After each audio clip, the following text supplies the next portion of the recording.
पनावा उनकर फेरी दीजी पापा फुलावा दिन छितारा पनावा उनकर फेरी दीजी पापा फुलावा दिन छितारा हमारा के ले पापा का से खिली जाइती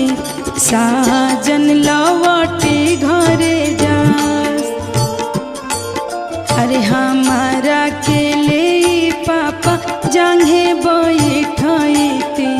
साजन लव